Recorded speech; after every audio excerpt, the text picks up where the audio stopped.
पांडाल को आज बिल्कुल वृंदावन बनाओ, हाथ ऊंचे करके ताली बजा के गाओ, जय हो। गोविंद चले आओ,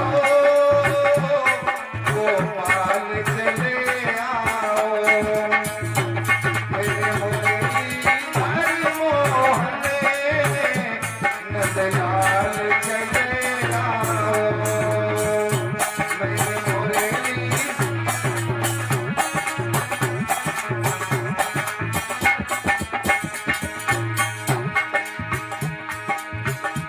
आँखों में बसे हो तुम, धड़कन में समाए हो, आँखों में बसे हो तुम, धड़कन में,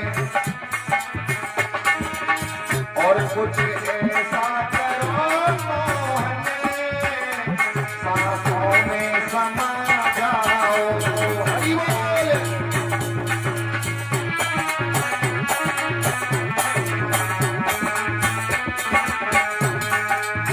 अरे गोविंद चले आओ, गोपाल चले आओ, गोविंद चले।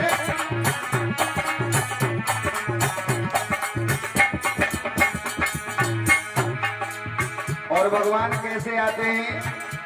कहना पड़ता है प्रभु से, तेरे दर्शन को मोहन मेरे नैना तरसते हैं, तेरे दर्शन को प्यारे मेरे नैना है, अरे जी मेरी मोहन अब और न कर पाओ, गोविंद चले आओ, गोपाल चले आओ, अरे गोविंद चले आओ, गोपाल चले आओ।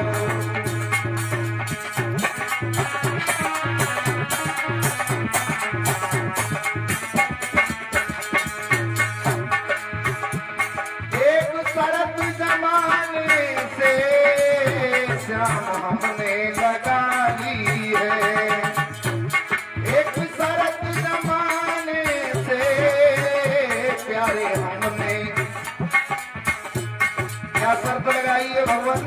या हमको बुला लो तुम, या तुम ही चले आओ, हरि बोल।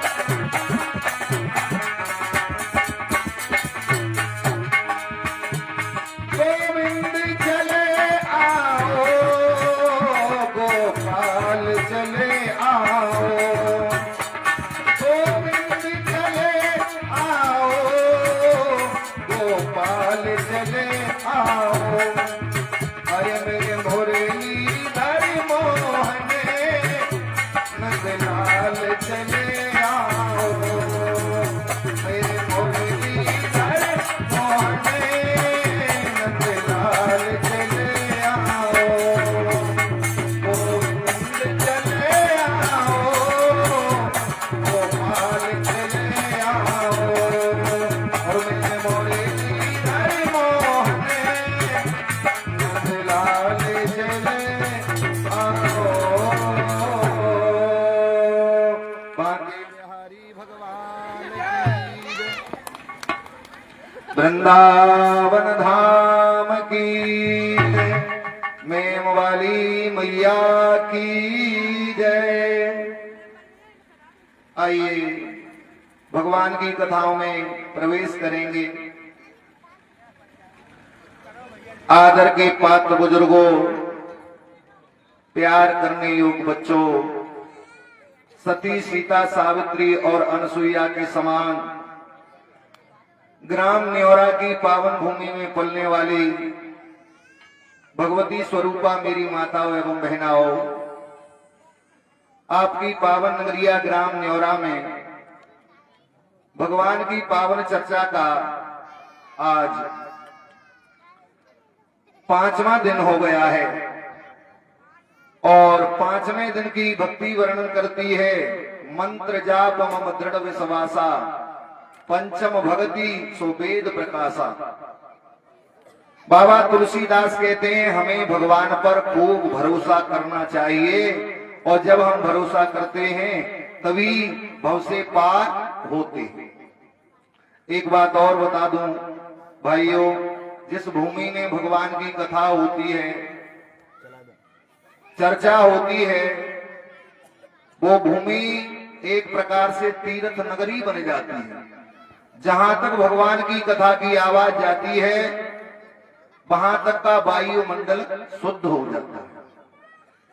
अच्छा, हमें कथाओं से सीख क्या मिलती है? सबसे ज्यादा हमें इस पर ध्यान देना चाहिए।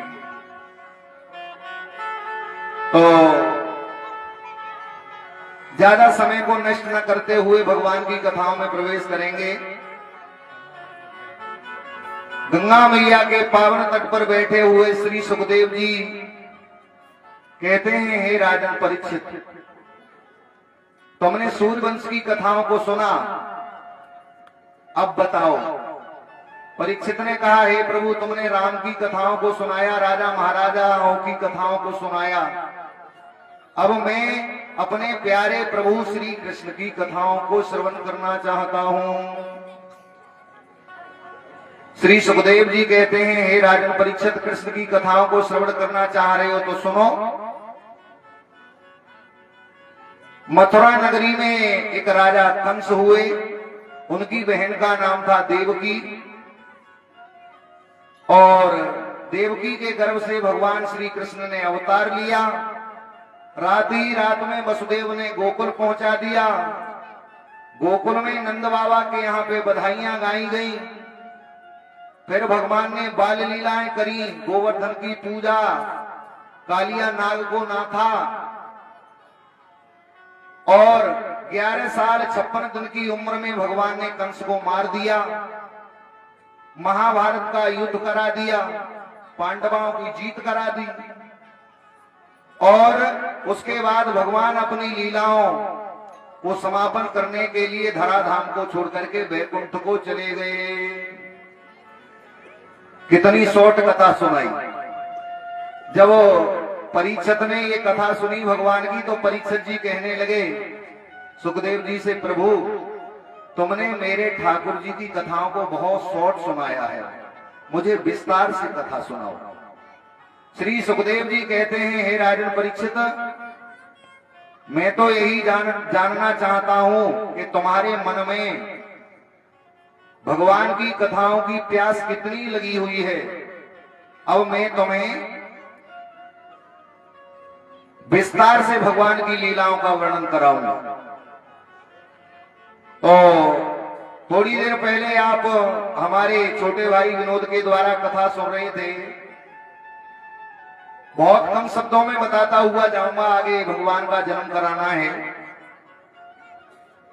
भगवान ब्रह्मा और ब्रह्मा जी के पुत्र हुए अत्रि, और अत्रि जी के पुत्र हुए चंद्रमा, और चंद्रमा के पुत्र हुए बुध, और बुध के पुत्र हुए थे पुरूरवा, और पुरूरवा के पुत्र हुए राजा आयु, राजा आयु के पुत्र हुए राजा नहुस, और राजा नहुस के पुत्र हुए थे राजा याति, जिस कथा को अभी तुमने सुना था। और राजा याति के पुत्र हुए यदु महाराज। यदु महाराज की 55वीं पीढ़ी पर नंद बाबा और वसुदेव हुए। भागवत में ऐसा वर्णन आता है, यदु से 55 पर हुए नंद और वसुदेव, सगे चचेरे भ्रात दो, मूर्ख मानत भेद। नंद बाबा और वसुदेव दोनों चचेरे तहरे तहरे भाई भाई थे। आजकल यानी सोशल मीडिया पर देखो कितने वीडियो बनाए हैं हमारे भगवान के वसुदेव जी किसी और वर्ण से थे और नंद बाबा किसी और वर्ण से थे, लेकिन भागवत बताती है नंद बाबा और वसुदेव दोनों सगे चचेरे तहेरे भाई भाई थे।